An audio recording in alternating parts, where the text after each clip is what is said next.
दोस्तों, आज मैं आपको राजनीति की ऐसी कहानियां सुनाने वाला हूं जिसे सुनकर आप भी दंग रह जाएंगे। यह कहानियां उन 10 बड़े नेताओं की जिन्होंने पीएम मोदी का साथ छोड़ा और फिर उनके साथ जो हुआ वो किसी सस्पेंस थ्रिलर फिल्म की स्क्रिप्ट से कम नहीं है। नंबर 10 पर आते हैं उपेंद्र कुशवाहा। 2014 का वह दौर याद है जब पूरा देश मोदी लहर में बह रहा था। उस वक्त उपेंद्र कुशवाहा भी उसी लहर का में सवार थे। उनकी पार्टी राष्ट्रीय लोक दल समता दल एनडीए के साथ थी। मोदी जी का साथ था तो कुशवाहा जी केंद्र सरकार में मंत्री भी बन गए। सब कुछ बढ़िया चल रहा था, लेकिन फिर आया साल 2018। पता नहीं क्या हुआ, इन्हें लगा कि अरे भाई हम भी तो है बहुत बड़े नेता है, अकेले भी दुनिया बदल सकते हैं। बस यही इनकी सबसे बड़ी भूल साबित हुई। इन्होंने एनडीए छोड़ दिया और महागठबंधन में चले गए। फिर आया साल 2019 का चुनाव और नतीजा उनकी पार्टी को लोकसभा में एक भी सीट नहीं मिली। जी हाँ, 0 सीटें, बिल्कुल सन्नाटा। जो आदमी मोदी के साथ सीधे मंत्री की कुर्सी पर बैठा था वह अचानक घर पर बैठ गया। जब अकल ठिकाने आई तो वापस एनडीए में लौट आए। लेकिन दोस्त, अब भी वो पुराना रुतबा और रसूख कहाँ है। नंबर 9 पर आते हैं प्रशांत किशोर। अब सुनो नंबर 9 का नाम जो थोड़ा सा हटके है। प्रशांत किशोर, जिन्हें सब पीके कहते हैं। भाई, इनकी कहानी सबसे अलग है। यह किसी पार्टी के नेता नहीं थे, बल्कि यह वह दिमाग थे जिन्होंने 2014 में मोदी जी को प्रधानमंत्री की कुर्सी तक पहुंचाने में सबसे महत्वपूर्ण भूमिका निभाई थी। अब की बार मोदी सरकार, यह नारा इन्हीं के दिमाग की उपज थी। चाय पर चर्चा इन्हीं का आइडिया था। यहाँ तक कि वह चुनावी 3D रैलियाँ भी इन्हीं का कॉन्सेप्ट था। यानी कि जो ब्रांड मोदी आज हम देखते हैं उसे गढ़ने में इस एक आदमी का बहुत बड़ा हाथ था। लेकिन फिर हुआ क्या, मोदी जी की और इनके बीच में दूरियां बढ़ती गई। पीके ने विपक्षी दलों के रणनीतियाँ बनाना शुरू कर दिया और फिर नवंबर 2025 के बिहार विधानसभा चुनाव में अपनी खुद की पार्टी जन स्वराज लेकर के मैदान में उतर गए। हजारों किलोमीटर पैदल चले, गांव-गांव घूमे, लेकिन जब नतीजा आया तो इनके पैरों तले जमीन खिसक गई। एक भी सीट नहीं मिली। सिर्फ 3.44% वोट मिले। 68 सीटों पर तो इन्हें नोटा से भी कम वोट मिले। सोचिए, जो आदमी पूरे देश की सरकार बनवा सकता था वह खुद के दम पर एक विधायक तक नहीं जितवा सका। ना सोचने वाली बात है। नंबर 8 पाते हैं वरुण गांधी। नंबर 8 का जो नाम है उसे सुनकर आप पक्का चौंक जाएंगे। वरुण गांधी भाजपा के अपने घर के बेटे, साथ ही वरुण गांधी की पीलीभीत से 2009 से लगातार सांसद थे। पार्टी के राष्ट्रीय महासचिव भी रहे हैं। वह भाजपा के एक चमकते सितारे थे। लेकिन फिर आए साल 2021 से लखीमपुर खीरी में किसानों के साथ हुए एक बेहद दुखद घटना हुई और वरुण गांधी ने अपनी पार्टी की सरकार के खिलाफ मोर्चा खोल दिया। कभी बेरोजगारी पर सवाल उठाए तो कभी सरकार के नीतियों का जमकर आलोचना की। वो खुले आम किसानों के साथ खड़े दिखाई दिए। अब भाई, अपनी ही पीठ पर खुरा जोपना भाजपा को कैसे पसंद आता। पार्टी ने 2021 में ही इन्हें राष्ट्रीय कार्यकारिणी से बाहर का रास्ता दिखा दिया। अब बात यही नहीं रुकी। 2024 के चुनाव में पीलीभीत की वो सीट जो इनकी मां मेनका गांधी की परंपरागत सीट थी, वहां से वरुण खुद 3 बार जीत चुके थे।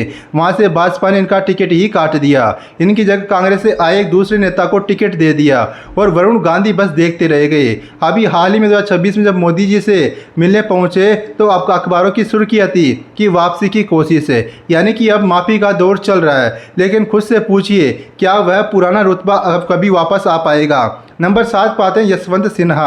अब आते हैं नंबर 7 पर। यशवंत सिन्हा, यह नाम थोड़ा पुराना जरूर लगता है, लेकिन इनकी कहानी से मिलने वाला सबक बहुत बड़ा है। यशवंत जी भाजपा के कद्दावर नेता थे।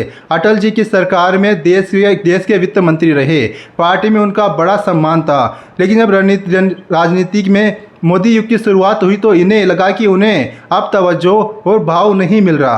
अहंकार आड़े आया और साल 2018 में इन्होंने भाजपा छोड़ दी। ममता दीदी की तृणमूल कांग्रेस का दामन थाम लिया। साल 2022 में तो पूरी विपक्ष ने मिलकर इन्हें राष्ट्रपति पद का उम्मीदवार तक बना दिया। राष्ट्रपति का चुनाव वह इतना बड़ा मौका था ही, लेकिन दोस्तों नतीजा देखिए। द्रौपदी मुर्मू जी ने इन्हें इतने भारी अंतर से हराया कि वह हार इतिहास में दर्ज हो गई। आज यशवंत सिन्हा राजनीति के नक्शे में लगभग गायब हो चुके हैं। नंबर 6 पर आते हैं के चंद्रशेखर राव। नंबर 6 पर दोस्तों के चंद्रशेखर राव, जिन्हें पूरा देश केसीआर के नाम से जानता है। जब तेलंगाना नया राज्य बना तो इन्होंने वहां 10 साल से भी ज़्यादा समय तक राज किया। ऐसा वैसा राज नहीं, बिल्कुल एक छत्र राज है। लेकिन फिर इन्हें लगने लगा कि अब तेलंगाना छोटा पड़ रहा है। इन्होंने मोदी जी के खिलाफ सीधा मोर्चा खोल दिया। अपनी क्षेत्रीय पार्टियों को राष्ट्रीय पार्टी बनाने का ख्वाब देखने लगे और खुद को देश का अगला प्रधानमंत्री बताने लगे। मोदी जी की हर नीति पर तीखे हमले किए, बड़े बड़े दावे किए गए और फिर आया साल दिसंबर 2023 का तेलंगाना चुनाव। नतीजा 119 सीटों में से उनकी पार्टी मात्र 39 सीटों पर सिमट करके रह गई। जो पार्टी तेलंगाना में अजेय लगती थी, जनता ने उसे पलक झपकते ही धूल चटा दी। अब बात करते हैं दोस्तों यहाँ पर नंबर 5 की। नंबर 5 पर आते हैं दोस्तों यहाँ पर नवजोत सिंह सिद्धू।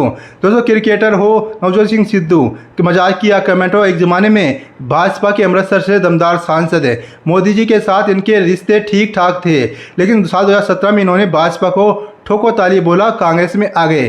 कांग्रेस ने इन्हें पंजाब का अध्यक्ष भी बना दिया, पर यहाँ सिद्धू पाजी से एक बहुत बड़ी गड़बड़ हो गई। उन्होंने अपनी ही पार्टी के तत्कालीन मुख्यमंत्री कैप्टन अमरिंदर सिंह के खिलाफ अंदरूनी जंग छेड़ दी। यह खींचतान इतनी बड़ी कि कांग्रेस अंदर से बिखर गई।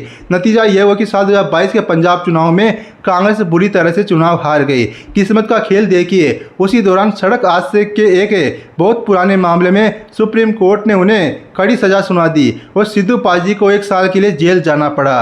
अगर आज वह भाजपा में होते तो शायद केंद्र में बड़े मंत्री होते, लेकिन आज राजनीति में उनका जिक्र तक नहीं होता है। नंबर 4 पर आते हैं शत्रुघ्न सिन्हा। फिल्मों में भले ही इनका डायलॉग खामोश हिट रहा हो, लेकिन राजनीति में यह बिल्कुल खामोश नहीं रहे, बल्कि कुछ ज़्यादा ही बोल गए और अपना खुद का नुकसान करवा बैठे। पटना साहिब सीट से यह 2 बार भाजपा के टिकट पर भारी वोटों से सांसद रहे, लेकिन जब मोदी शाह का दौर आया तो इन्हें लगने लगा कि इनकी पूंछ कम हो रही है।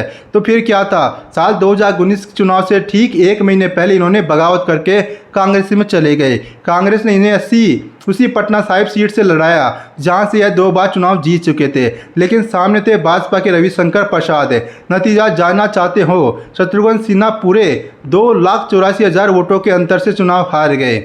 वह सिर्फ हार नहीं थी, यह एक तरह से इनका पूरा राजनीतिक सुपड़ा साफ होना था। बाद में ममता दीदी के साथ आसनसोल से सांसद जरूर बने, लेकिन जो आज रुतबा और इज्जत दिल्ली के गलियारों में मिली थी पहले थी, वह अब नहीं है। नंबर 3 पर आते हैं दोस्तों यहाँ पर पलटूराम नीतीश कुमार। बिहार के मुख्यमंत्री नीतीश कुमार जी। नीतीश कुमार मोदी का रिश्ता मानो किसी पतंग की डोर जैसा है, कभी टूटता है तो कभी जुड़ जाता है। जरा क्रोनोलॉजी समझिए। साल 2013 में इन्होंने मोदी के नाम पर एनडीए छोड़ा, 2017 में वापस आए, 2022 में फिर से दिल टूटा और आरजेडी कांग्रेस के पाले में चले गए। जाते जाते बड़े तेज से कहा, अब मोदी जी के साथ कभी नहीं मिलूंगा, मिट्टी में मिल जाऊंगा पर वहां नहीं जाऊंगा। फिर जनवरी 2024 में क्या हुआ, चुपचाप बिना शोर किए वापस एनडीए की गोद में बैठ गए। अरे नीतीश जी, वो कभी नहीं वाला वादा कहाँ गया। लेकिन दोस्तों यहाँ एक दिलचस्प बात नोट करने वाली है। जब नीतीश जी मोदी जी से दूर गए, उनकी पार्टी कमज़ोर हुई, सीटें घटी और साख भी गिरी। और जब वह मोदी जी के साथ आए, उन्होंने बिहार पर राज किया। शायद इसलिए अब वह बार बार पलटकर वापस आ जाते हैं, क्योंकि उन्हें भी पता है कि मोदी का साथ ही उनकी असली ताकत है। नंबर 2 की बात करते हैं। नंबर 2 पर आते हैं उद्धव ठाकरे। शिवसेना प्रमुख बाला साहब ठाकरे के बेटे, जिनकी एक आवाज़ पर कभी पूरी मुंबई थम जाती थी। साल 2019 से महाराष्ट्र चुनाव के बाद मुख्यमंत्री की कुर्सी के चक्कर में भाजपा और शिवसेना की सालों पुरानी दोस्ती टूट गई। उद्धव जी ने एनडीए का साथ छोड़ दिया और दूर विरोधी कांग्रेस और एनसीपी के साथ मिलकर सरकार बना ली। खुद मुख्यमंत्री भी बन गए। वह खुश थे, लेकिन यह खुशी ज़्यादा दिन टिक नहीं पाई। साल 2022 में उनकी पार्टी कद्दावर नेता एकनाथ शिंदे जी ने बगावत कर दी और शिवसेना के ज़्यादातर विधायकों को तोड़कर अपने साथ ले गए। उद्धव ठाकरे जी की सरकार धड़ाम से गिर गई, मुख्यमंत्री का पद चला गया। लेकिन इसके बाद जो हुआ, उसकी कल्पना तो उद्धव ठाकरे ने सपने में भी नहीं की थी। चुनाव आयोग ने असली शिवसेना का नाम और उनका पारंपरिक चुनाव चिन्ह धनुष बाण दोनों छीनकर एकनाथ शिंदे की शिवसेना को दे दिए। सोचिए, बाला साहब ठाकरे के बेटे के पास अपने ही पिता की बनाई पार्टी का नाम और निशान तक नहीं बचा। मोदी जी का साथ छोड़ने की इतनी भारी कीमतें शायद ही किसी और नेता को चुकाई होगी। अब बात करते हैं नंबर 1 की। दोस्तों नंबर 1 पर आते हैं आंध्र प्रदेश के सबसे ताकतवर नेता और टीडीपी के प्रमुख चंद्रबाबू नायडू जी। साल 2014 में यह मोदी जी के साथ एनडीए में थे, केंद्र सरकार में इनके मंत्री बने। लेकिन साल 2018 में आंध्र प्रदेश को विशेष राज्य का दर्जा न मिलने की जिद पर इन्होंने एनडीए छोड़ दी और मोदी जी के साथ जहर उगलना शुरू कर दिया। फिर आए साल 2019 का चुनाव। आंध्र प्रदेश की 175 विधानसभा सीटों में से इनकी पार्टी सिमट कर रह गई सिर्फ 23 सीटों पर। जगन मोहन रेड्डी जी इन्हें ऐसे धोया कि चंद्रबाबू नायडू पूरी तरह से ज़मीन पर आ गए।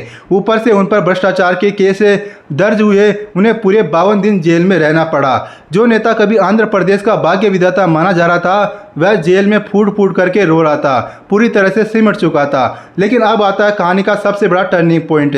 साल 2024 के चुनाव से ठीक पहले चंद्रबाबू नायडू जी अपनी गलती का एहसास हुआ, वो वापस मोदी जी के पास आए और एनडीए में शामिल हो गए। और 2024 का नतीजा क्या रहा? 175 में से रिकॉर्ड 164 सीटें एनडीए के खाते में आई और 2024 में भाजपा को केंद्र में खुद अकेले पूर्ण बहुमत नहीं मिला था। तब चंद्रबाबू नायडू ने 16 सांसदों ने मोदी सरकार को सहारा दिया और सरकार बनवाई। आज चंद्रबाबू नायडू शान से आंध्र प्रदेश के मुख्यमंत्री हैं और देश की राजनीति के सबसे बड़े किंग मेकर है। तो दोस्तों, इनमें से कौन सा नेता आपका फेवरेट है, उनका नाम कमेंट बॉक्स में लिख करके बताइएगा। वीडियो को लाइक करें, चैनल को सब्सक्राइब करना मत भूलेगा। शुक्रिया, धन्यवाद।